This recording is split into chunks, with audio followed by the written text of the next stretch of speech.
नमस्कार दोस्तों, स्वागत है आपका। कई लोग बोलते हैं कि इनकम टैक्स डिपार्टमेंट में हमने एप्लीकेशन दे दी है हमारी प्रॉब्लम की, लेकिन हमारा सॉल्यूशन अभी तक नहीं मिला है। चाहे एप्लीकेशन पैन डिलीट से रिलेटेड हो, चाहे एप्लीकेशन रेक्टिफिकेशन से रिलेटेड हो, चाहे एप्लीकेशन किसी चालान करेक्शन यानी किसी और हेड में आपका चालान डिपॉजिट हो गया हो या किसी और असेसमेंट ईयर में ऐड हो गया हो, इस वजह से आपका जो रिफंड बन रहा था वो रिफंड नहीं बना। उसमें आपने एप्लीकेशन दी है इनकम टैक्स डिपार्टमेंट को, लेकिन अभी तक इनका कोई सॉल्यूशन नहीं आया है।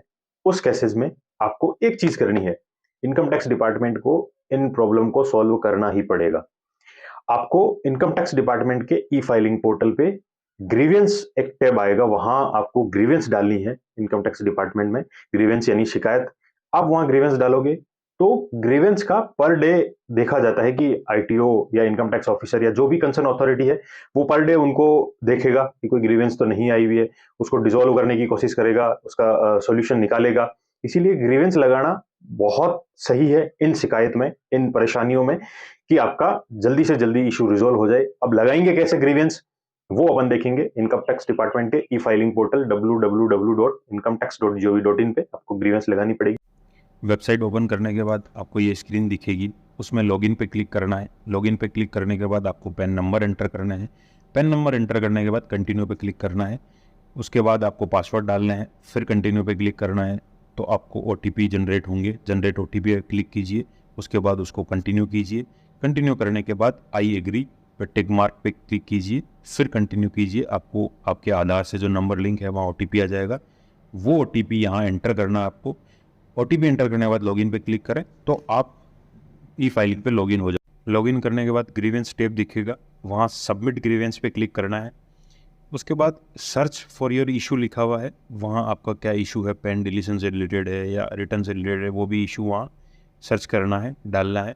फिर नीचे दिया हुआ है select the relevant department, E filing, AO, CPC, TDS, UTI, ITSL, NSDL, CPC, ITR, SBI, DIT, इनमें से किसी को भी ग्रीवेंस जहां आप डालना चाहते हैं उस पर क्लिक करेंगे तो उस कंसर्न डिपार्टमेंट को ये ग्रीवेंस जाएगी। आपकी ग्रीवेंस क्या है, सबसे पहले इंपॉर्टेंट ये है।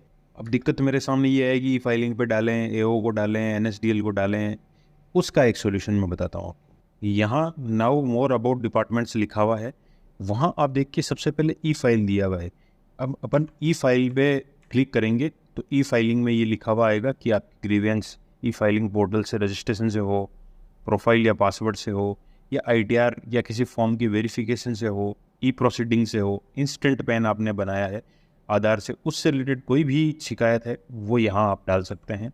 फिर दूसरा ऑप्शन है AO, असेसिंग ऑफिसर।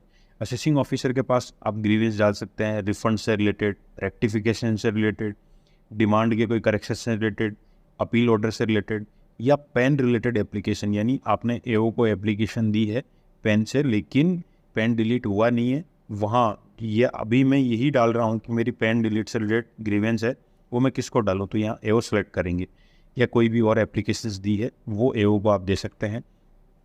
फिर लिखा हुआ है CPC TDS। CPC TDS को आप कोई TDS स्टेटमेंट के लिए उसका प्रोसीडिंग हुआ या नहीं हुआ है, कोई डिफ़ॉल्ट, कोई चालान, या BIN करेक्शन के लिए, फॉर्म 26S के लिए, फॉर्म 16 या फॉर्म 27D के लिए, TDS रिफंड के लिए, या TDS कोई सेल, प्रॉपर्टी सेल की है उस पर कटा है, उससे रिगार्डिंग ग्रीवेंस आप CPC TDS को डाल सकते हैं।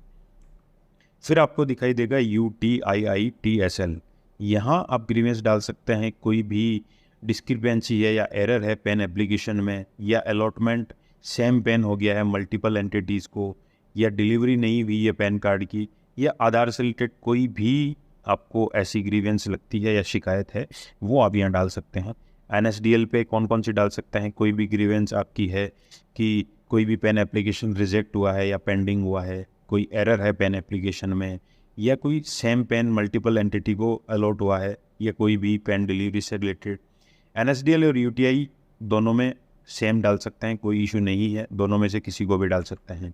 SBI, जैसे कि आपका कोई रिफ़ंड बन रहा है, वो रिफ़ंड नहीं आया है, ITR प्रोसेसिंग हो चुकी है लेकिन रिफ़ंड नहीं आया है, वहाँ आप रिफंड फेल्ड का ऑप्शन है, या रिफ़ंड क्रेडिटेड गलत अकाउंट में हो गया, या रिफ़ंड पेड तो हो गया लेकिन अकाउंट में क्रेडिट नहीं हुआ है, इस केस में आप यहाँ ग्रीवेंस डाल सकते हैं। डीआईटी सिस्टम में आप जो कोई टेक्निकल इशू आया है ई फाइलिंग वेबसाइट पे फाइल करते टाइम, या पैन रिलेटेड, या टैक्स पेमेंट सिस्टम ऑल्टास जो होता है उससे रिलेटेड, या कोई भी एसबीआई जो रिफंड बैंकर है उसका एस्केलेशन हो, कोई ऐसा इशू हो, या असेसमेंट से रिलेटेड, या कोई भी इंफॉर्मेशन मिसमैच है उससे रिलेटेड आप डीआईटी सिस्टम को डाल सकते हैं।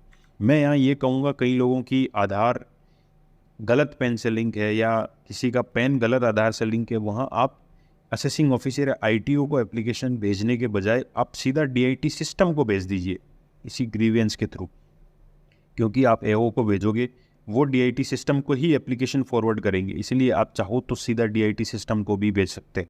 इसके बाद सबमिट ग्रीवेंस पे क्लिक करना होगा ताकि आपकी ग्रीवेंस सबमिट हो जाए। अब जब आपको लगता है कि मैंने ग्रीवेंस सबमिट तो कर दी, उसका स्टेटस कैसे चेक करूं? तो वही जहां स्टार्टिंग में अपन ने ग्रीवेंस सबमिट करने के लिए टैब दबाया था, यानी जिस ग्रीवेंस टैब पे गए थे उसी ग्रीवेंस टैब पे वापस जाइए। वहां दो ऑप्शन दे रखे हैं, ऊपर वाला सबमिट ग्रीवेंस, नीचे वाला ग्रीवेंस स्टेटस। उस स्टेटस पे आप चेक कर सकते हैं कि आपकी ग्रीवेंस का क्या स्टेटस है, क्या रिजोल्व हो चुका है आपका इशू, वो आप वहां चेक कर सकते हैं।